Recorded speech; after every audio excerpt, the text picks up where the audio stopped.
Howdy team, and welcome to Stage 2 PE. So what we've got here, team, is we've got all the presentations and slideshow that I will use throughout the year. And as you can tell, I'm just recording my voice over them just as I would speak in class. So if by any chance you're away during the year, you can easily just access this channel. You can flip through them. You can also use them as, prior knowledge coming into the course, so you can watch them over the summer holidays. So you would have already heard things for the first time, and I have no doubt you'll all do that. The other thing you can use them for is later in the year as a revision tool. Right, so they're there for you to be able to access. So I will work through the slideshows just like we would our Essentials book. So I'll be starting at topic 1, which is energy sources for physical performance, as it should appear in your Essentials book, and in particular topic 1.1, sources of nutrients. Okay. So sources of nutrients. Basically, our body needs energy. If you like, what we put into our body is no different than the petrol we put into our car. Right, we need petrol for our car to be able to go. We need food for our bodies to be able to go. So there's 3 main sources of nutrients that we use. They being carbs, fats, and that should actually read protein. Apologies for my mistake there. Now they all play a different role, and that's what we're going to look at a little bit closer. So fats, found in meats, fast foods, butter, dairy. Now we can have what we call good fats and bad fats. Right? Generally when we think fats, we think bad fats. Right? Not a good thing. Secondary source of energy. So in other words, this is our second source of energy. Our body does actually want to burn fats. It does, because fats will actually give us more energy per unit. And we'll look at that a little bit later on. But it's our secondary source of energy. So in other words, our body will use carbs first and then go to fats. Once consumed, converted into fatty acids for transport in the bloodstream, stored as triglycerides in either skeletal muscle or adipose tissue. So in other words, adipose tissue is quite simply fat. So if we have too much of this, what will end up happening is it will get converted into adipose tissue. And that's where fats can actually make us obese. Okay? So just a little definition here, triglyceride. As you saw back on the previous slide here, once stored as triglycerides. You might go, oh hang on, what's a triglyceride?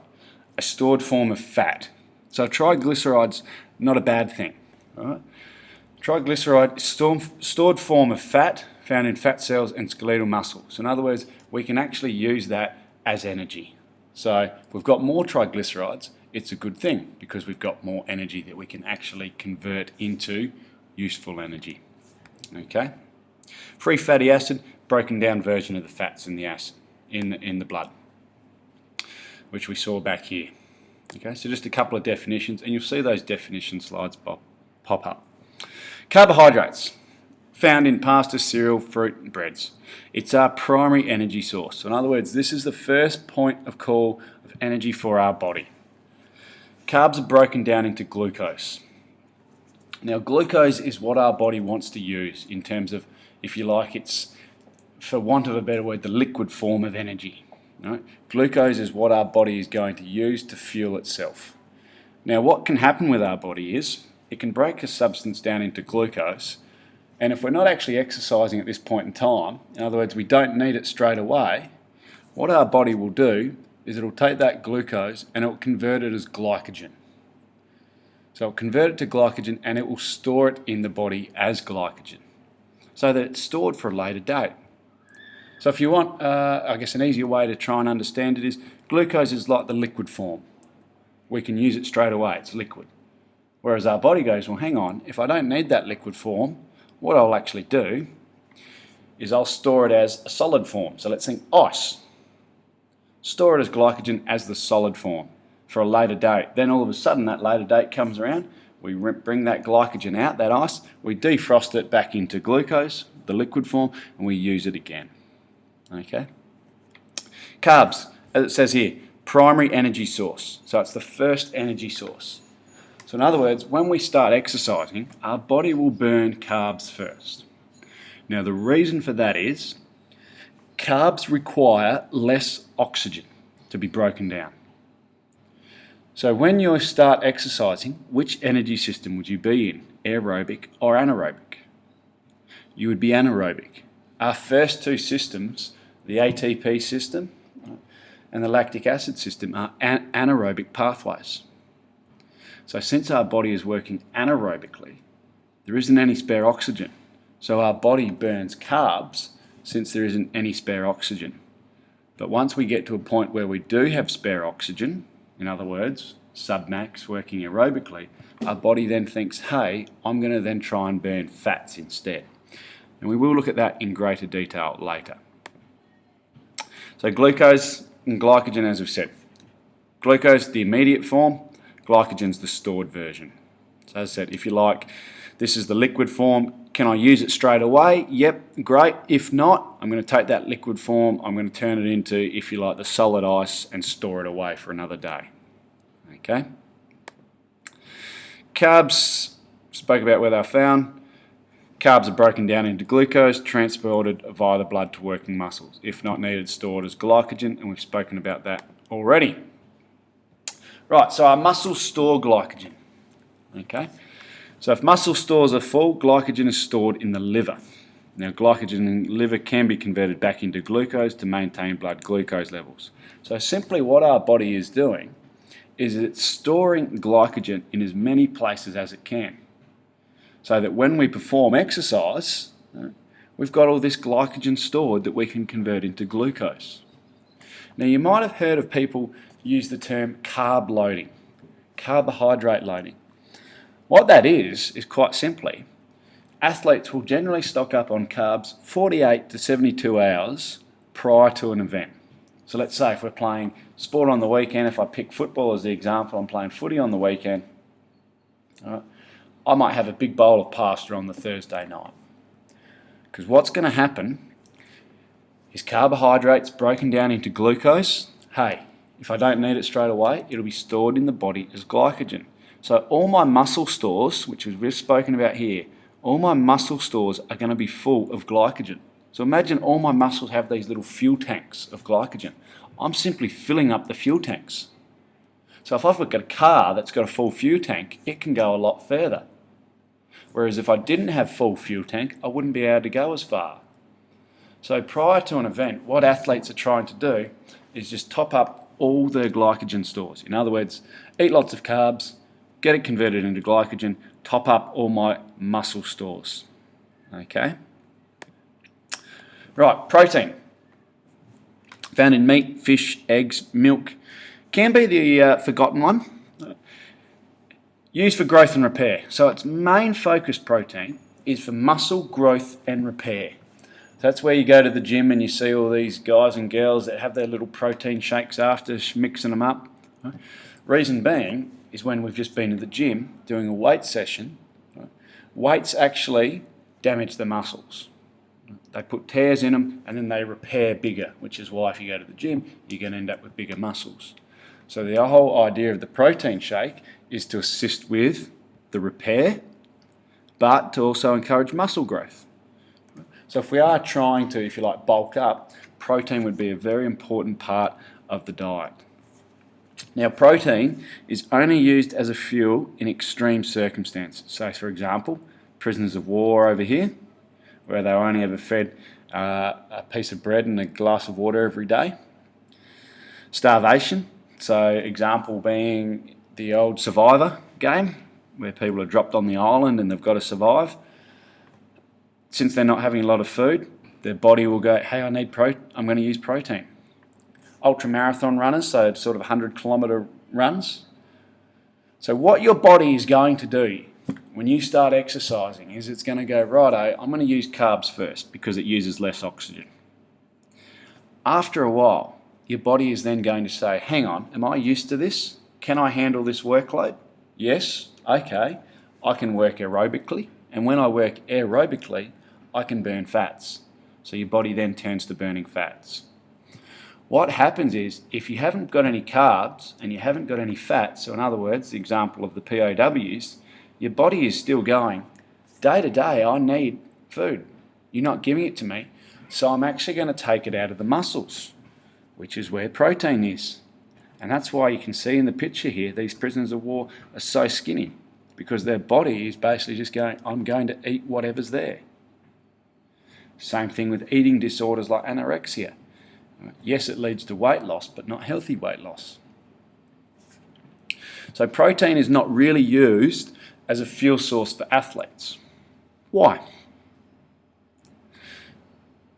Because the whole point of protein is to encourage muscle growth and repair. And as athletes, generally athletes want muscle, they want strength, they want power. So if they're actually using protein as a fuel source, they're not building muscle mass. So protein, in an ideal world, will be used for muscle growth and repair. In extreme circumstances, it will be used as a fuel source. Okay, energy in our food. Now I spoke earlier about fat actually giving us more energy. You can see on the numbers here, the amount of energy released from each food. So in other words, if I had 1 gram of fat, I could actually get 38 kilojoules, if you like, 38 units of energy. Whereas carbs and protein are only going to release 17 kilojoules. So what it's actually saying is, hang on, fat as a fuel source actually gives me more energy than carbs. So the question is, why do we use carbs first? If it gives us less energy, why do we use carbs first? And that question has already been answered. Answer being, right, carbs uses less oxygen. So as much as, yes, fats gives us more energy, it also takes more oxygen to break down fats. So since it takes more oxygen, that is less oxygen that can go to the working muscles. So for example, if we start a physical activity, as I spoke about previously, you're going to be starting anaerobically, without oxygen. So since you're working anaerobically, your body doesn't have spare oxygen to break down fats. So your body takes the easy way out and go, hang on, I'm going to burn carbs instead. Then once your body gets used to the workload, maybe after about 2 or 3 minutes, where you've changed to the aerobic system and you are working aerobically, your body's going, hang on, I got spare oxygen, let's break down fats because I can actually get more energy. It'll actually make life easier for me. So your body's quite a smart thing. To begin with, when it's hard, it takes the easy option. Then when your body gets used to the workload, it's going to take this one because it's got spare oxygen. Breaking down nutrients. So energy from food is not used for work. Energy is used to resynthesize ATP. So it's a little bit of a misnomer where people say, oh, you know, food gives you energy. Well, food actually allows the ATP to be resynthesized. Right? That's where it comes into it. Carbs and fats are the main source for resynthesis. As I said, proteins are only used in extreme circumstances. Now, we've got some weird terms here. Terms like lipolysis and glycolysis. Hopefully, if I've organised this properly, we just go forward one slide here. All right. Glycolysis. What's that look like? It looks like glycogen, which we looked at before, glycogen being stored glucose. So glycolysis is the breakdown of glycogen. Lipolysis, all right, lipo, where have you heard that before? And most of you are probably going to go, oh, liposuction. Yep, liposuction is the removing of fat. Lipo, fats. So it's the breakdown of fats. So we've got glycolysis and lipolysis. So I skip back. Fats are broken down in a process requiring oxygen. So if it requires oxygen, is that aerobic or anaerobic? That's aerobic. And breaking down fats is lipolysis. So chances are you could see a term like this bob up on your final year exam, aerobic lipolysis. And some of you are going to go, oh geez, we haven't learned about that. And others are going to be a little bit more composed and go, well, aerobic means oxygen, lipo is fat, breaking down fats. So it's breaking down fats with oxygen. Breaking down fats with oxygen. Carbohydrates are broken down aerobically in a process called aerobic glycolysis. Aerobic glycolysis. So with oxygen, breaking down glycogen. No worries. And then we've got a third one. Carbs can also be broken down without oxygen in a process called anaerobic glycolysis. So in other words, breaking down glycogen without oxygen. So, where we can make a weird connection here aerobic lipolysis. So breaking down fats with oxygen. Which energy system breaks down fats with oxygen? So which energy system uses fats as a fuel source with oxygen? And if you've said the aerobic system, yeah. So aerobic lipolysis occurs in, yes, the aerobic system. Carbs are broken down. Aerobic glycolysis. So which system breaks down glycogen aerobically? Well, you might think, oh, the latter stages of the lactic acid system. Early stages of the aerobic system. Cool, yeah. And what about breaking down glycogen without oxygen? So in other words, when do I work anaerobically and burn glycogen? Well, probably the first energy system, the ATP-CP system, and then the early stages of the lactic acid system. Yeah. So these are just the fuel sources in terms of our energy systems. Breaking down fats aerobically, aerobic. Breaking down glycogen aerobically, yeah, it's going to be the latter half of the lactic system. Right? And then breaking down glycogen anaerobically, yeah, it's going to be our first system, and then drifting into the lactic acid system. So we've been through this, okay? Down the bottom, depending on duration and intensity, what energy system is being used.